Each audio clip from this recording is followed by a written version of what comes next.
Bienvenidos a amigos y amigas al Paseo de los Libros. Yo soy Juan Jesús Pleguezolo y ahora mismo es sábado por la mañana, temprano.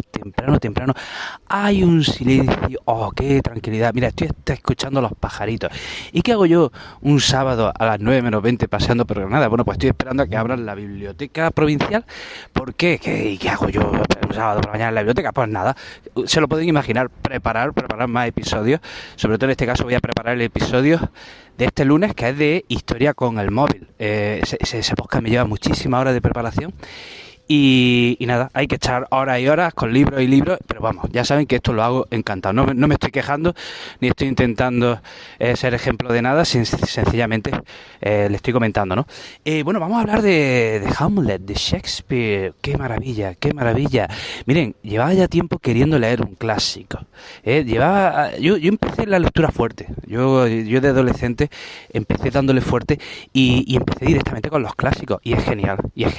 Pero ¿qué pasa con los años? Bueno, no sé por qué, los fui abandonando, me fui dedicando a otras lecturas, fui dedicando más a novela moderna, luego muchos libros de desarrollo personal, luego muchos ensayos, luego muchos libros de historia y durante cierto tiempo como que he dejado de lado los clásicos y me apetece volver a ellos, porque un clásico, bueno, ha superado el difícil examen de los años y luego estos clásicos que han llegado hasta nosotros, bueno, pues siempre tienen algo que los modernos no pueden tener, siempre tienen ahí un trasfondo, siempre tienen ahí una visión que no se puede encontrar en la literatura actual y más si recurrimos, bueno, pues a un Shakespeare, pues, que nos vamos a encontrar, ¿no?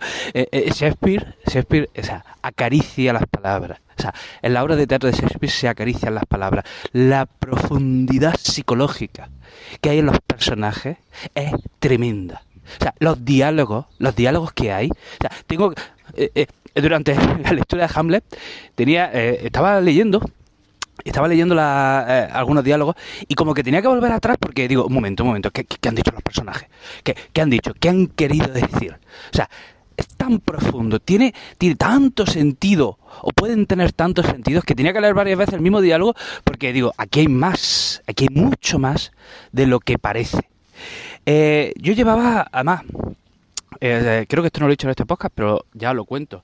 Miren, yo cuando era joven e inconsciente, yo hice mucho teatro. Yo estuve en varios grupos de teatro, hice varios cursos de teatro, estuve en el extranjero incluso también estudiando teatro y me tomé muy en serio el teatro. De hecho, una de mis opciones en un momento determinado era ser actor.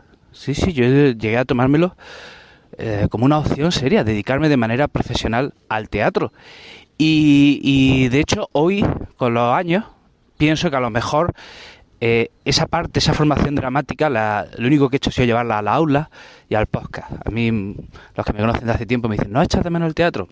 Y digo, pues no lo echo de menos porque en el fondo, a lo mejor, cuando estoy con los alumnos, lo único que estoy haciendo es, pues, interpretar un papel. Y, ojo, no lo estoy diciendo en el sentido, no, entiéndanme, o sea, como decía Calderón de la Barca, ¿vale? O el mismo Shakespeare, o sea, la vida es un teatro y siempre estamos interpretando papeles, ya sea con nuestra familia, con nuestros alumnos, con nuestros amigos. Tenemos distintos roles y al final estamos interpretando un papel. Y yo con los alumnos, al final, lo que estoy haciendo es interpretar, pues, un personaje de profesor. ¿Y cuántos días me pasa que tengo un día fatal y entro a clase e intento transformarme, e intento dar una clase como si yo estuviese bien, siempre siendo consciente de eso que quizá aprendí en el teatro, siempre lo digo en la educación, y quizá esto lo aprendí en el teatro, de que las emociones y la energía se transmiten. Y si yo tengo una buena energía, una buena vibra, eso se lo voy a transmitir a mi alumno. Entonces yo al final en clase, pues no dejo de interpretar un papel. Luego también, incluso en el podcast, quizá esa manera de narrar lo he aprendido de mis años del teatro, o también he aprendido de mis años del teatro. Esto es algo que creo que sé hacer, es que cuando estoy hablando a un público sé cuándo me atienden y sé cuándo no me atienden, y eso es muy importante, porque si sabes que un público no te está atendiendo, pues puedes cambiar. El problema es cuando estás hablando y no eres consciente de que ese público está pasando de ti. Eso es fundamental si te dedicas a la enseñanza y a la comunicación, y yo todo eso quizás lo aprendí en el teatro. Entonces quería decir que Hamlet en su momento, imagínense, hacía teatro y además era lector empedernido. Pues, ¿a quién recurría una y otra y otra y una y otra y otra y una y otra y otra vez a Shakespeare, por supuesto, por supuesto. Y los clásicos de Shakespeare me los empapé, o sea, con 16, 17 años yo ya me había leído Hamlet, Macbeth, Romeo y Julieta, o sea, los grandes clásicos de Shakespeare, creo que tiene 30 y tantas obras. Sueño de una noche de verano, por supuesto. Llegué a interpretar El sueño de una noche de verano. Y ese mundo mágico, ese mundo onírico que solo Shakespeare sabía crear, ¡buah! Me caló mucho desde adolescente. Además, luego también leía que Shakespeare al final, ¡buah! Me estoy entrando en un parque que es que estoy solo. Qué maravilla, parece que han cerrado el parque para mí, para que haga este podcast. Decía que ese mundo decía que de adolescente recuerdo que leía que Shakespeare, de alguna manera las historias de Shakespeare no son suyas. Las historias de Shakespeare son todas cogidas de otros autores, cogidas de otras leyendas. O sea, Shakespeare, de alguna manera, lo que es la historia, o sea, al final lo que hace es plagiarla. ¿Dónde está el mérito de Shakespeare? En su forma. En el lenguaje, en la manera. Ahí es tremendo, ¿verdad? Ahí es tremendo. Y esto es interesante ver porque al final todos cogemos de otros. Todos copiamos a otros. Todos imitamos a otros. ¿Qué pasa? Que luego tú le añades tu toque personal y ahí en lo que tú has cogido de otros más tu toque personal sale algo genuino. En este caso, bueno, estamos hablando de algo que se desborda, ¿no? Llevo un rataco hablando sin... y bueno, y bueno, comentar una escena que me ha llamado la atención de la obra de Shakespeare, que creo que es de las más hermosas de la literatura y que ayer releía, la escena de los sepultureros. La escena de los sepultureros, dice, madre mía, qué maravilla, qué espectáculo. Esto es como si te estás en un concierto de tu artista favorito y está tocando ese temazo en el final del concierto y tú dices, por favor, tócala otra vez. Así estaba yo ayer releyendo la escena de los sepultureros porque yo decía, por favor, tengo que leerlo otra vez. Y en esa escena de los sepultureros, bueno, se reflexiona, ¿no? Hay dos sepultureros cavando una fosa y tienen que hacer por una tumba, ¿no? Y están literalmente cogiendo huesos que ya había ahí y calaveras y las arrojan para hacer hueco a la nueva tumba. Y ahí es cuando aparece Hamlet y empieza a coger esas calaveras. Y Hamlet coge la calavera y dice... Hostia, ¿esta calavera de quién será? ¿Será de un abogado? ¿Será de un abogado? ¿Habrá sido de un abogado rico que habrá tenido fama? ¿Que le habrán ido bien las cosas? Pero fíjate, a lo mejor le ha ido bien las cosas y mira dónde está ahora. Convertido en polvo, convertido en tierra. Y luego coge otra calavera y dice, ¿y este? ¿Habrá sido un cortesano? ¿Habrá sido un cortesano que le habrá hecho la pelota al rey? Y al final, mira, ¿dónde está? Aquí, convertido en una tumba, convertido en huesos, convertido en tierra y un sepulturero acaba de pegarle una patada a la calavera y la acaba de mandar a tomar por saco. Y luego coge esa calavera que es que le hizo el sepulturero, que era de un bufón que se llama Yorick. Y ahí es cuando ya Hamlet se viene abajo y dice, hostia, yo conocí a Yorick, yo jugué con Yorick, yo me subía a su hombro, y me hacía mucho reír, y esta era una maravilla, y mira dónde está. Y se llega a preguntar, Hamlet, se llega a preguntar, ¿y Alejandro Magno? O sea, el más grande de los grandes, ¿y Alejandro Magno será tierra? ¿Se habrá convertido en tierra? ¿Se estará utilizando para tapar una botella? ¿Se estará utilizando para tapar una cerradura? ¿Y Alejandro Magno será también tierra? O sea, hay esa reflexión que luego...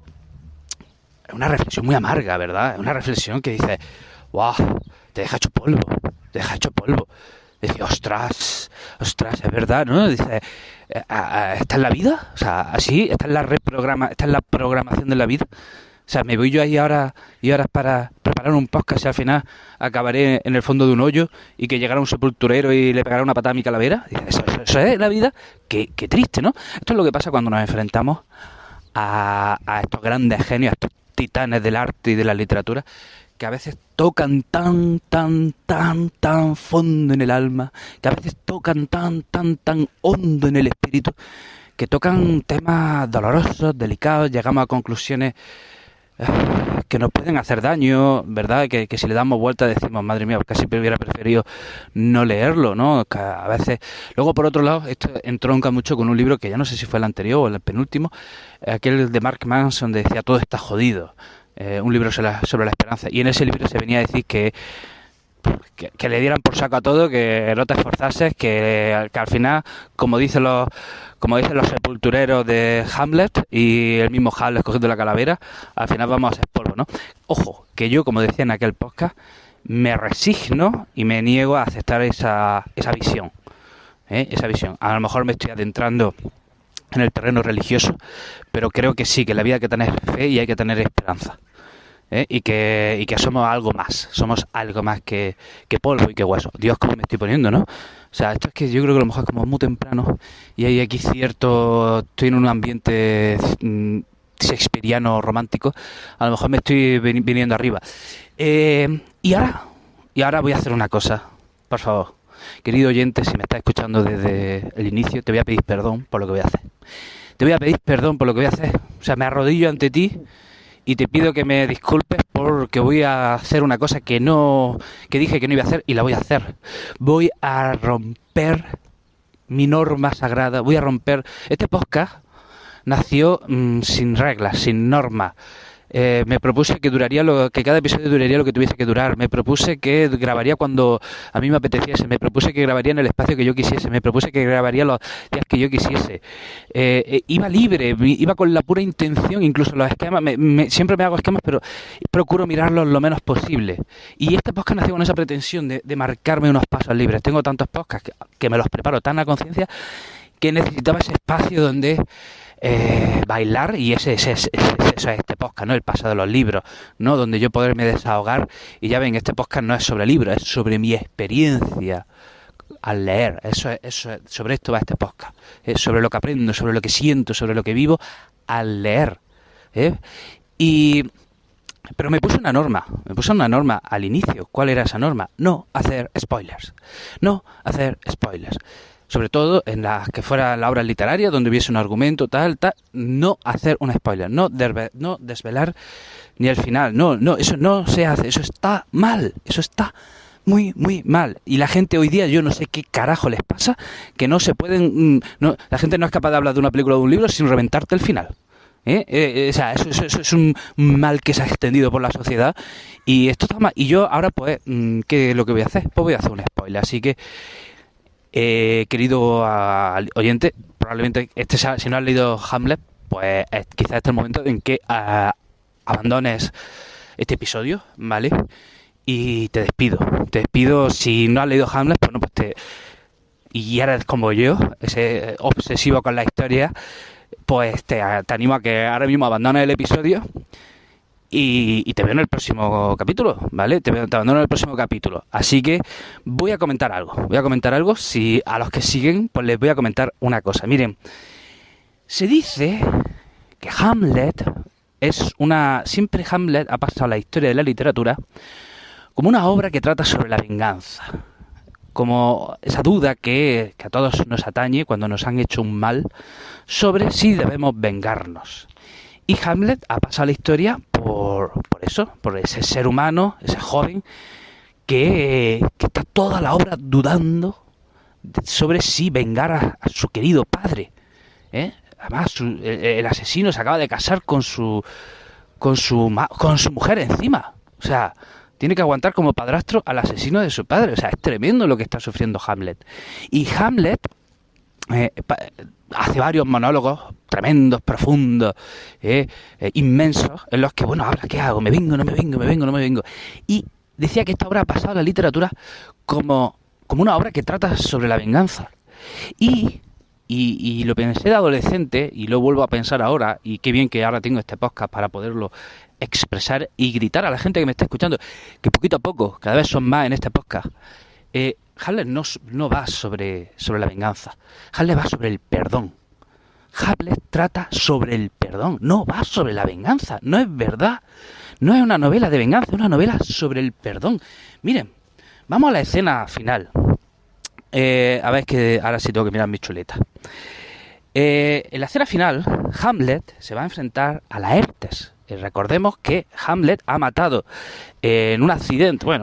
Hamlet realmente llega a volverse un poco loco, ¿no? Hamlet ha matado al padre de Laertes, a Apolonio, si no recuerdo mal, era Apolonio, sí.